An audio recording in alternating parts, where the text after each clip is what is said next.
साथ आप सिद्धार्थ शर्मा जी को देख सकते हैं। पॉलिटिकल एनालिस्ट है, जाना माना चेहरा है, अक्सर मेरे कार्यक्रम में आप उनको देखते हैं। सिद्धार्थ जी, बहुत स्वागत आपका कार्यक्रम में। मेरे साथ सीनियर जर्नलिस्ट, पॉलिटिकल एनालिस्ट और फौरन मामलों के जानकार अमरीश मिश्रा जी भी मेरे साथ जुड़े हैं। अमरीश जी, आपका भी बहुत स्वागत कार्यक्रम में। शुरुआत सिद्धार्थ जी आपसे करना चाहूंगी, कल से लेकर आज तक, यानी कि कल 1:05 जब ये ऑपरेशन शुरू किया गया, 1:01.5 तक ये चला और टारगेटेड हमले कर जिस तरह से आतंकी के ठिकानों को निस्त नाबूद कर दिया गया है, अब लोगों के जहन में ये सवाल आ रहा है सिद्धार्थ जी कि आगे क्या, कैसे देख रहे हैं आप इस मामलों को?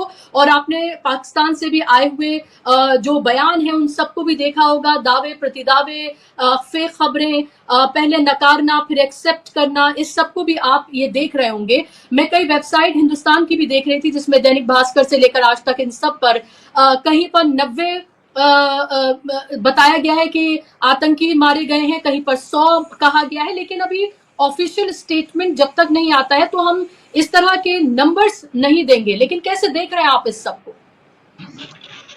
जी, डीबी लाइव के दर्शकों को आज का विषय क्योंकि बहुत संजीदा और गंभीर है और लोगों की जान से संबंधित है, इसलिए इसे आराम से सिलसिलेवार तरीके से शांति से हम सबको समझना होगा। पहले जो हुआ उसे समझते हैं, फिर उसका मतलब निकालने की कोशिश करते हैं। आज सुबह भारतीय थल सेना की कर्नल सोफिया कुरैशी ने दुनिया को बताया कि भारतीय सेना द्वारा पहलगाम आतंकी हमले में मारे गए मासूमों को न्याय दिलाने के लिए कल रात आधा घंटा तक चले ऑपरेशन सिंदूर को अंजाम दिया गया था। अब इस कार्यक्रम में, इस कार्रवाई में पाकिस्तान स्थित 21 में से 9 आतंकी ठिकानों को ध्वस्त कर दिया गया। कर्नल कुरैशी ने यह भी बताया कि पाकिस्तान के सैनिक या नागरिक संपत्ति को कोई हानि नहीं पहुंचाई गई। अब इसी प्रेस कॉन्फ्रेंस में भारत के विदेश सचिव ने भी यह कहा कि पहलगाम हमले का उद्देश्य भारत में धार्मिक दंगे भड़काना था। तो ये तो हुए फैक्ट्स ऑफ द मैटर, यही चीज आज सुबह हुई है। तो अब जो कहा गया, जिसने कहा, जो लोग मौन हैं, उन सबका हम मतलब अब इसके बाद से निकाल सकते हैं। पहला तो ये कि इस ऑपरेशन की जानकारी या इस ऑपरेशन को अंजाम भारत की विधायिका ने नहीं, भारत की कार्यपालिका ने दिया है। 700 सांसदों की विधायिका भी इस विषय पर चुप है और सरकार चलाने वाले 240 सांसद भी इस विषय में मौन है। दूसरा ये कि न तो सरकार ने न ही सेना ने किसी देश के खिलाफ कोई कार्रवाई की बात की। ये एक विशुद्ध आतंकवाद के विरुद्ध कार्रवाई थी जो कि प्रोफेशनल्स ने हैंडल की, राजनेताओं ने नहीं हैंडल की। सरकार के 240 सांसदों की निजी राय कुछ भी हो, बयान कुछ भी हो, पर भारत सरकार इसे न ही हिंदुस्तान पाकिस्तान का रंग दे रही है और न ही हिंदू मुसलमान का रंग दे रही है। इसीलिए हम सबका और खास करके सरकार के समर्थकों को यह जान लेना चाहिए कि इस विषय में भारतीय सेना के आज के वक्तव्य से ज्यादा या कम कुछ भी बोलेंगे तो आप अपने रिस्क पर बोलेंगे, जिस पर भारत सरकार खुद हम पर भी कार्रवाई कर सकती है। सामान्य भाषा में कहें तो चाय से ज्यादा केतली गर्म नहीं हो सकती, सैनिक से ज्यादा हम नागरिक ज्यादा उछल नहीं सकते। अब आते हैं इस ऑपरेशन के सैनिक पहलू पर। आर्टिफिशियल इंटेलिजेंस का मानना है कि इस ऑपरेशन में ये ऑपरेशन भारतीय धरती से ही चला। इसमें फ्रांस के राफेल हवाई जहाज इस्तेमाल हुए, इसमें इजराइल के कामिकाजे ड्रोन का इस्तेमाल हुआ था, ब्रिटेन में निर्मित स्कैल्प क्रूज मिसाइल का इस्तेमाल हुआ था, फ्रांस में निर्मित हैमर प्रिसीजन बम का इस्तेमाल हुआ था और भारत में ही निर्मित अस्त्रा नाम के मिसाइल का उपयोग हुआ था। इन हथियारों के उपयोग से ऑपरेशन सिंदूर हुआ था। अब आते हैं इस ऑपरेशन सिंदूर के बाद दुनिया भर की प्रतिक्रिया पर। मैं ताजा प्रतिक्रिया के बारे में बोल रहा हूं। इजराइल ने भारत का खुल के समर्थन किया है और तुर्की ने खुल के पाकिस्तान का समर्थन किया है। बाकी सभी देश या तो अभी तक चुप हैं या सभी पक्षों को संयम रखने की अपील कर रहे हैं। चाहे वो संयुक्त राष्ट्र संघ हो, चीन हो, अमेरिका हो, ब्रिटेन हो, फ्रांस हो, सऊदी अरब हो, सारे मध्य पूर्व के देश हों, ये सभी कह रहे हैं कि दोनों पक्षों को संयम रखना चाहिए। यहां तक कि पाकिस्तान सेना तक से भी अभी तक कोई बहुत उत्तेजक बयान या कार्रवाई की बात नहीं हुई है। यहां तक कि जैसे आपने कहा, वहां के रक्षा मंत्री यहां तक कह रहे हैं कि तनाव की स्थिति खत्म हो जानी चाहिए। तो सारांश ये निकलता है कि भारतीय सेना ने पहलगाम के अन्याय के बदले आतंकवादी ठिकानों पर न्याय की बारिश करके मामले को अपनी तरफ से खत्म घोषित कर दिया है। भारत सरकार का भी इतना ही मानना है, बाकी दुनिया भी शांति से चल रही है और हम सबको भी, हम लोगों को, आप लोगों को भी अब संयम से रहते हुए अपने अपने काम में वापस लग जाना चाहिए। इतनी ही बात है। जी, बहुत महत्वपूर्ण आपने बात कही है और बहुत ही कम अल्फाज में आपने अपनी बात को, लेकिन भारत की तरफ से भी कह दिया गया है कि भाई हमें जो ऑपरेशन करना था, आतंकी ठिकानों को जो निस्तनाबूद हमें करना था, हमने वो कर दिया है। इसको आगे एस्केलेट करने का हमारा कोई इरादा नहीं है। सिद्धार्थ जी, कैसे इसको देखा जाए? मैं लौट रही हूँ अमरीश जी आपके पास। जी, जब आप आज सुबह सोफिया कुरैशी जी का स्टेटमेंट में बिल्कुल स्पष्ट था कि भारत ने ऑपरेशन सिंदूर कल रात में हमने कर दिया था। आप अगर फिर से उसको प्ले कीजिएगा तो सुनिएगा, उसमें उन्होंने था शब्द का इस्तेमाल किया। इसका मतलब ये है कि भारत के अनुसार, भारतीय सेना के अनुसार एक ऑपरेशन था और वो ऑपरेशन समाप्त हो गया। इसका मतलब भारत इस चीज को एस्केलेट नहीं कर रहा है।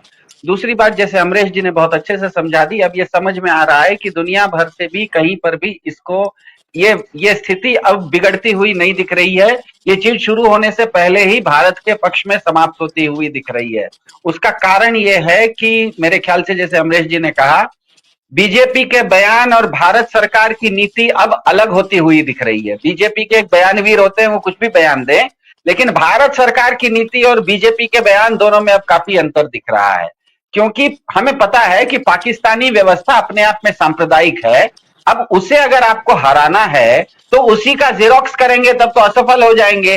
पाकिस्तान अगर सांप्रदायिक व्यवस्था में जी रहा है तो उसी के जेरोक्स से हम अगर उसकी लड़ाई करना चाहेंगे तब तो हम हार जाएंगे।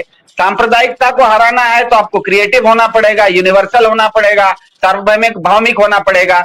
इसीलिए भारत सरकार ने बहुत सोच समझ के आज जो भी बयान निकले हैं वो भारत के राजनेताओं से नहीं निकले हैं। फिर से मैं कह रहा हूं, भारत की विधायिका बिल्कुल मौन है, 240 सरकार के सांसद भी मौन है और 700 भारत के चुने हुए एमपी भी मौन है। ये पूरा का पूरा अंजाम दिया जा रहा है कार्यपालिका द्वारा। वो कार्यपालिका चाहे सेना हो चाहे विदेश सचिव हो, मतलब प्रोफेशनल्स इस चीज को हैंडल कर रहे हैं, राजनेता हैंडल नहीं कर रहे हैं, कोई बयानवीर नहीं बन रहा है। ये बिल्कुल फैक्ट्स के ऊपर चल रहा है। भारत सरकार वही कर रही है, भारत सरकार अब वही कर रही है जो उनके प्रोफेशनल्स उनको कह रहे हैं। अब ये भाजपा के समर्थकों को सोचना है कि उनको भारत सरकार के साथ चलना है या अपनी पुरानी विचारधारा के अनुसार चलना है। ये बिल्कुल अब स्पष्ट है। आज जैसे बहुत आसान है ना कि भारत ने अगर कल रात में पाकिस्तान के कुछ ठिकानों पर आतंकवादी, क्या कहते हैं, ठिकानों पर अगर उनको नेस्तनाबूद किया था, तो हमारे देश में तो रात में 8 बजे बड़े बड़े लोग टीवी पर आ ही जाते हैं, राजनेता कुछ ना कुछ घोषणा करने के लिए। आज सुबह भी वो आ सकते थे, लेकिन वो नहीं आए और उन्होंने उसके बदले प्रोफेशनल्स को इसको हैंडल करने दिया। इसका मतलब ही है कि भारत ने इस चीज को बहुत संजीदगी से, बहुत गंभीरता से लिया है। भारत ये स्पष्ट मान रहा है कि ये केवल और केवल आतंकवाद के विरुद्ध एक विशुद्ध कार्यवाही है। सिंपल में है, आतंकवाद के विरुद्ध विशुद्ध कार्रवाई है। इसमें कहीं कोई किंतु परंतु नहीं है, किसी दूसरे को इसमें मिलाने की कवायद नहीं है। इसमें न तो हिंदुस्तान पाकिस्तान है और न ही हिंदू मुसलमान है, ये बिल्कुल स्पष्ट है। और मेरे ख्याल से क्योंकि भारत ने इसको बहुत प्रोफेशनली हैंडल किया है, इसीलिए जैसे अमरीश जी ने कहा कि दुनिया भर से कहीं से भी न तो भारत के इस कार्रवाई की आलोचना हो रही है और न ही पाकिस्तान के पक्ष में कोई खड़ा होता हुआ दिख रहा है। हालांकि जैसे हमने कहा, वो दो देश, क्योंकि वो डाटा बता रहा है इसलिए हम बता रहे हैं कि तुर्की ने खुल के पाकिस्तान के साथ, तुर्की आ गया है और इजराइल खुल के भारत के पक्ष में आया है। लेकिन जैसे अमरीश जी ने कहा, एकदम रशिया भी बिल्कुल शांत है, बिल्कुल पूरी तरह से शांत ईरान भी है, अमेरिका भी बिल्कुल शांत है, चीन भी बिल्कुल शांत है। इसीलिए मेरा यह मानना है, फिर वही सारांश है कि भारतीय सेना ने पहलगाम के अन्याय के बदले आतंकवादी ठिकानों पर कल रात में न्याय की बारिश कर दी और मामले को खत्म मान लिया। अब भारत सरकार का भी जब इतना ही मानना है और बाकी दुनिया भी शांति से चल रही है, तो हम सबको भी एकदम संयम से रहना चाहिए और अपने अपने काम में लग जाना चाहिए। बिल्कुल अब स्पष्ट हो गया है कि खास करके पहलगाम के बाद और पिछले 10 दिनों में कि बीजेपी के व्यक्ति, बीजेपी के समर्थक या बीजेपी से चुने हुए सांसदों की निजी राय कुछ भी हो, लेकिन भारत सरकार की नीति अलग है। भारत सरकार की नीति इस चीज को सीधे और सीधे विशुद्ध आतंकवाद के विरुद्ध कार्रवाई मान रही है, बस उतना ही कर रही है। ये बिल्कुल प्रोफेशनली हैंडल हो रहा है। लेकिन लोगों के जहन में ये सवाल आ रहा है कि अगर पाकिस्तान रिटेलिएट करता है तो फिर क्या? तो ये मामला तो फिर एस्केलेट ही होता रहेगा। अच्छा, एक बात बताइए, पाकिस्तान को रिटेलिएट करने का बहाना क्या है? भारत ने ये नहीं ना कहा कि हमने पाकिस्तान पे हमला किया। भारत ने न तो नागरिक ठिकानों पर हमला किया और न ही उनके सैन्य ठिकानों पर हमला किया। हमने तो कहा कि हमने आतंकवादी ठिकानों पर हमला किया। पाकिस्तान को अगर जवाब देना है तो भारत के किस ठिकाने पर वो हमला कर सकता है? क्योंकि भारत ने जो किया वही जवाब देगा ना। ऐसी चीज तो पाकिस्तान कर नहीं सकता कि भारत जब कह रहा है कि हम तो नागरिकों पर हमला नहीं कर रहे हैं, हम तो सैनिक अड्डों पर हमला नहीं कर रहे हैं, तो पाकिस्तान हमारे सैनिक हम अड्डों पर कैसे हमला कर देगा? सबसे बड़ी बात यही, इसीलिए मैंने कहा कि ये चीज प्रोफेशनली हैंडल हुई है और कहीं पर भारत के राजनेताओं ने बयानवीरगिरी नहीं दिखाई। इसको न तो हिंदुस्तान पाकिस्तान किया, न तो हिंदू मुसलमान किया, इसको विशुद्ध आतंकवाद के विरुद्ध कार्रवाई की। अब पाकिस्तान को भी अगर जवाब देना है तो विशुद्ध मतलब कार्रवाई कैसे करेगा? आप ही बताइए, पाकिस्तान के पास विकल्प बहुत कम बच जाते हैं ना। इसीलिए मेरे ख्याल से पाकिस्तान के रक्षा सिद्धार्थ जी, लेकिन पाकिस्तान तो लगातार ये कह रहा है कि उसके सिविलियंस को टारगेट किया गया है।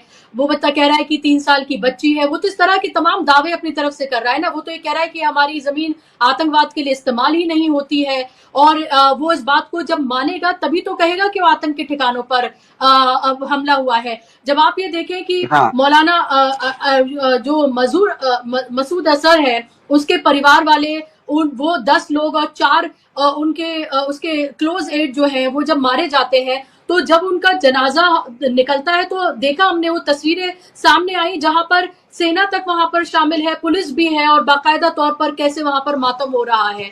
तो जब वो मानेगा ही नहीं तो फिर ये सवाल आगे यही उठ रहा है। फिर तो मौलाना मसूद अजहर का रोना ये बताता है पूरी दुनिया को, क्योंकि मौलाना मसूद अजहर को सिर्फ भारत ने आतंकवादी नहीं घोषित किया है, पूरी दुनिया ने आतंकवादी घोषित किया है। वो खुद अगर रो रहा है और कह रहा है कि मेरे लोग मारे गए हैं, इसका मतलब भारत का ये तथ्य कि हमने नागरिकों पर हमला नहीं किया, हमने आतंकवाद के ठिकानों पर हमला किया, वो सत्यापित हो जाता है, वो प्रमाणित हो जाता है। ऐसे में आतंकवाद के विरुद्ध तो पूरी दुनिया है, तो आतंकवाद के विरुद्ध तो अमेरिका भी खड़ा हुआ था, आतंकवाद के विरुद्ध तो इंग्लैंड भी खड़ा है, आतंकवाद के विरुद्ध तो पूरी संयुक्त राष्ट्र भी खड़ा है। तो जब, इसीलिए मैंने कहा है कि भारत की सेना ने बहुत ढंग से इस चीज को प्रोफेशनली हैंडल किया है। पाकिस्तान के पास, इसीलिए भले आप सोशल मीडिया पर कुछ भी बताइए, लेकिन अगर पाकिस्तान के रक्षा मंत्री का यह आधिकारिक बयान है कि हम तनाव कम करना चाहते हैं, इसका मतलब ही है कि पाकिस्तान के पास इस विषय में जवाब देने के विकल्प अब बहुत कम बच गए हैं। अगर उसके पास कुछ विकल्प है तो पाकिस्तान को ही इस संकट को और गहराना पड़ेगा। भारत ने तो अपनी तरफ से इस मामले को समाप्त कर दिया। भारत की सेना ने कह दिया कि कल ऑपरेशन सिंदूर था, उसने ये नहीं कहा कि ऑपरेशन सिंदूर चल रहा है, उसने तो कह दिया कि हमने न्याय दे दिया, बात खत्म हो गई। आतंकवादियों ने जो पहलगाम में हमारे ऊपर अन्याय किया था, उसको, उन लोगों को हमने न्याय की वर्षा उनके ऊपर कर दी। भारत ने अपनी ओर से क्योंकि विषय को समाप्त कर दिया है, इसीलिए पाकिस्तान अगर इस चीज का जवाब देता है तो इसका मतलब पाकिस्तान खुद एक नई शुरुआत कर रहा है। तो मेरे ख्याल से पाकिस्तान के विकल्प काफी कम हैं, और इस चीज में भारतीय सेना को, खास करके भारत की पूरी कार्यपालिका को, सेना भी उसमें है और आपके विदेश मंत्रालय भी है, क्योंकि यही 2 लोग आज सामने आए थे, कोई राजनीतिक बयानवीर सामने नहीं आया। अच्छी बात है, इसका मतलब भारत की कार्यपालिका ने इस आज के कल के विषय को बहुत संजीदगी से, बहुत प्रोफेशनली हैंडल किया है, और वो इसके लिए पूरे के पूरे उनको कांग्रेचुलेशन कहिए, वो शुभकामना के पात्र हैं कि इस विषय को बढ़ने नहीं दिया। इस विषय को तुरंत आज 25 मिनट के अंदर शुरू भी किया और 25 मिनट के बाद खत्म भी कर दिया, ताकि ये विषय बढ़े ही नहीं। तो मेरे ख्याल से ये विषय, इसलिए फिर से मेरा कहना है कि भारत सरकार भी जब इतना ही मान रही है और बाकी दुनिया भी शांति से ही चल रही है, तो हम सबको भी अब संयम रखना चाहिए और अपने अपने काम में वापस लग जाना चाहिए। बिल्कुल, एकदम आपने सही कहा, और यही अप्रोच जो है वो होनी चाहिए। लेकिन इस बार क्या ऐसा कुछ हमने देखा नहीं? लग रहा है कि बहुत फूंक कर, बहुत संयमता से कदम रखा गया है और जिन नेता की बात आप बार बार कर रहे हैं, नाम नहीं ले रहे हैं, सबको पता है किसकी बात की जा रही है, उन्होंने भी कह सकते हैं बहुत ठंडा करके अपने आप को रखा हुआ है। आज मेरे ख्याल से सबको समझ में आ गया है कि एक कहावत है, नीम हकीम खतरे जान, और जान बचाना है तो अच्छे डॉक्टर से बचे जान। नीम हकीम से खतरे जान और अच्छे डॉक्टर से बचे जान। तो भारतीय सेना और कार्यपालिका को बहुत बहुत बधाई।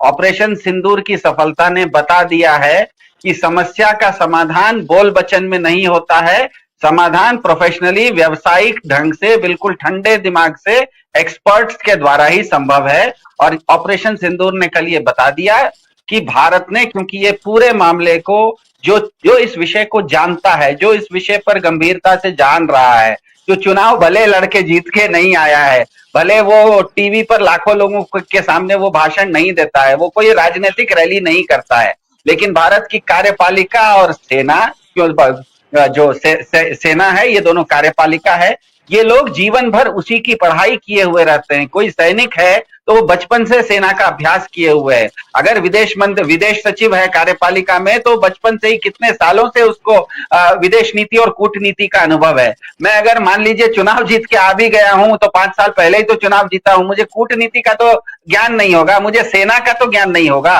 तो भारत ने बहुत अच्छा किया कि इस पूरे मामले को एक्सपर्ट्स के हाथ में दिया। एक्सपर्ट्स कार्यपालिका है, सेना और विदेश मंत्रालय ने इस चीज को जिस ढंग से प्रोफेशनली हैंडल किया कि इस चीज को कहीं पर भी न तो भारत पाकिस्तान होने दिया, न ही हिंदू मुसलमान होने दिया। ये केवल विशुद्ध आतंकवाद के विरुद्ध कार्रवाई थी और वो समाप्त हो गई है। भारत का कहना है कि वो समाप्त हो गई है। क्योंकि वो समाप्त हो गई है, इसीलिए किसी को भी इसको फिर से शुरू करना, एक बंद किताब को फिर से खोलना, किसी के लिए भी मुश्किल होगा। मेरे ख्याल से विषय समाप्त हो चुका है। बिल्कुल, आपने एकदम सही बात की कि जो मैंने कहा कि इट्स डन एंड डस्टेड, इसको ना इस पर बहुत ज्यादा अब शोर शराबा करने की जरूरत है। जो कार्रवाई थी सेना ने की, संयमता बरतते हुए अपनी पूरी तैयारी के साथ, आतंकी ठिकानों को, आतंक को निस्तनाबूद करने के लिए। किसी देश के खिलाफ नहीं थी ये, किसी देश के नागरिकों के खिलाफ नहीं थी ये सीधे तौर पर सिर्फ आतंक के खिलाफ थी और उसी को ठिकाने पर सीधे तौर पर उन्होंने टारगेट